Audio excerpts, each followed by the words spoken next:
Ever get a compliment that just leaves you feeling you were actually pretty smart for someone who didn't go to college? Was that a joke? Or was it something way more calculated? That weird, confusing feeling, that little sting under the surface of the words, is exactly what a manipulator wants. It's a deliberate mind game to make you question yourself. In this video, we're not just going to show you how to spot these backhanded compliments, we're going to expose the dark psychological drivers that fuel them, from crippling insecurity to a disturbing need for control. Section 1. Defining the tactic, more than just a bad joke. So, what is negging, really? The term, short for negative hit, was born in the cringy, dark corners of the pickup artist community. It was sold as this twisted way to flirt, a strategy for men to knock a woman's confidence down just enough to make her seek his approval. It's a straight-up insult disguised as a compliment, a jab wrapped in a joke. Think of emotional manipulation as a spider's web. The first few strands are practically invisible. A comment like, "I love how you're not afraid to wear something so bold," doesn't set off immediate alarm bells. It just feels awkward. But that's the whole point. Negging is designed to be sneaky. It creates a tiny crack in your self-esteem, a moment of doubt. And over time, as these subtle attacks keep coming, that web of manipulation turns into a trap that's hard to escape. Now, let's be clear, negging is not harmless teasing. Teasing is mutual, it's lighthearted, and it builds a bond through shared humor. Everyone feels good. Negging is totally one-sided. It's built to create a power imbalance and leave one person feeling small. It's also different from its cousin, gaslighting. Gaslighting is a severe form of psychological abuse that tries to make you question your entire reality or sanity, while negging is the sniper rifle that specifically targets your self-confidence. It's the slow, methodical erosion of how you see yourself, all under the lame excuse of just kidding. Section 2, the why, the dark psychology of the negger. So, the big question, why on earth do people do this? What's going on in someone's head that makes them think this is an okay way to treat another person? It almost always boils down to a few toxic psychological drivers. First, and probably the most common, is deep-seated insecurity and a fear of losing status. A person who has to resort to negging is often swimming in their own insecurity. They might see your confidence, your smarts, or your success as a direct threat to their own place in the world. When someone's status feels threatened, they may be more likely to use tactics like backhanded compliments. In their mind, the only way to level the playing field isn't to build themselves up, but to tear you down. Making you feel a little less sure of yourself gives their fragile ego a temporary boost. It's a desperate move to feel superior. The second major reason is a toxic need for power and control. At its core, manipulation is all about control. Negging is a classic move to establish a power imbalance in a relationship from day one. The manipulator's goal is to make you feel like you need to earn their approval.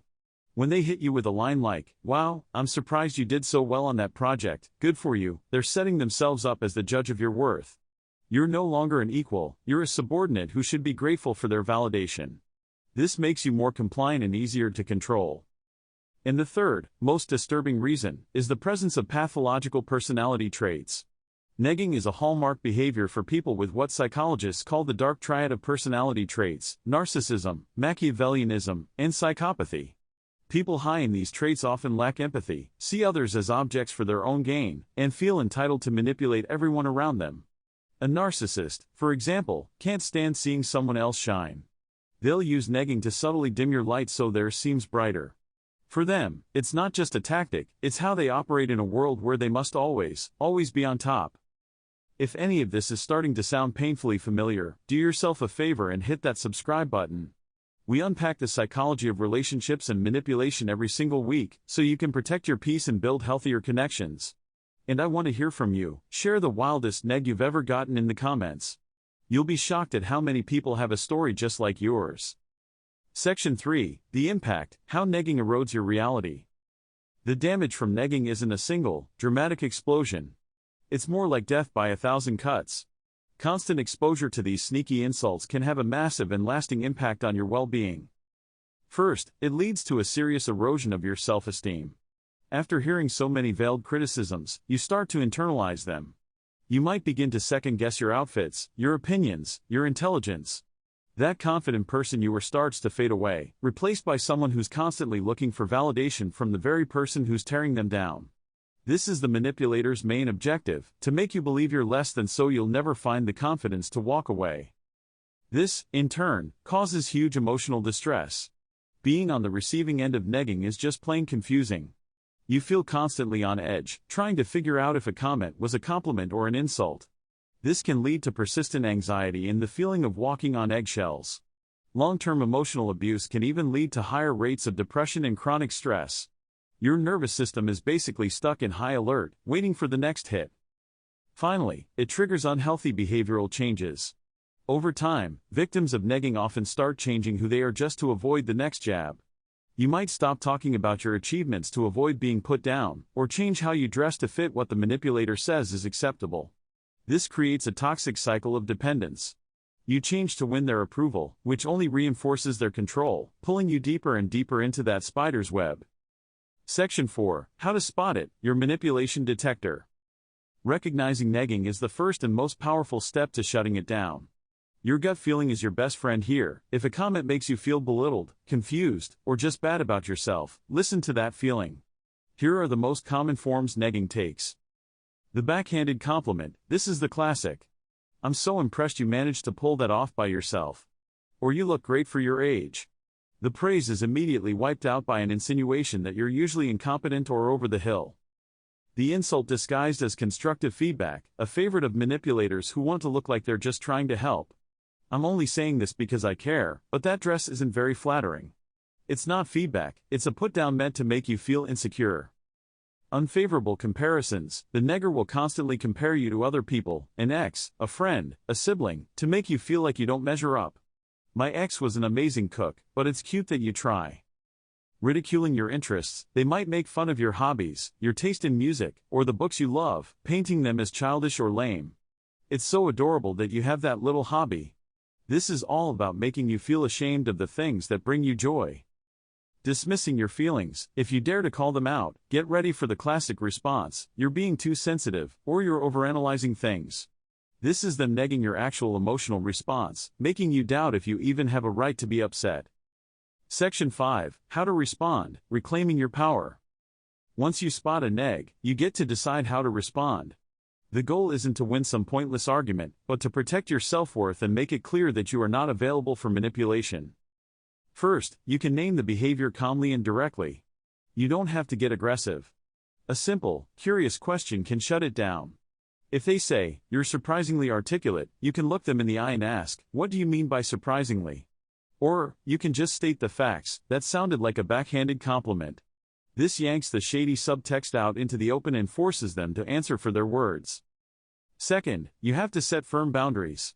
Healthy relationships are built on respect, period. It is 100% reasonable to say, "I don't appreciate comments that put me down," even if you're joking. "Don't speak to me like that." If the behavior continues, the consequence might be ending the conversation or limiting your time with that person. Third, trust your instincts. That off feeling is a signal. Don't let anyone on earth convince you that you're too sensitive for being hurt by an insult. Your feelings are your internal alarm system screaming that a boundary has been crossed. Realizing that this person consistently makes you feel bad about yourself is all the data you need. And finally, remember that disengagement is a power move. Sometimes, the most powerful response is no response at all. A manipulator is fishing for a reaction. They want to see their comment land and make you stumble. By ignoring the remark, or just giving a flat thanks to the compliment part and changing the subject, you deny them the twisted satisfaction thereafter. And in cases of persistent negging, the ultimate act of self-preservation is to remove that person from your life. Let's be perfectly clear, negging is not playful flirting, and it is not a harmless joke. It's a deliberate, calculated form of emotional manipulation designed to cripple your confidence for someone else's gain. It's rooted in insecurity, a toxic need for control, and sometimes, serious personality disorders. But the second you can see it for what it truly is, it starts to lose its power. Recognizing the tactic, understanding the messed up psychology behind it, and knowing you have every right to set boundaries, these are your shields. Your worth is not up for debate, and your confidence is not a toy for someone else to break. If this video helped you see a situation in your life more clearly, please share it with someone who might need to hear this message. And don't forget to subscribe for more insights on how to navigate the wild complexities of human behavior. Stay safe, and stay empowered.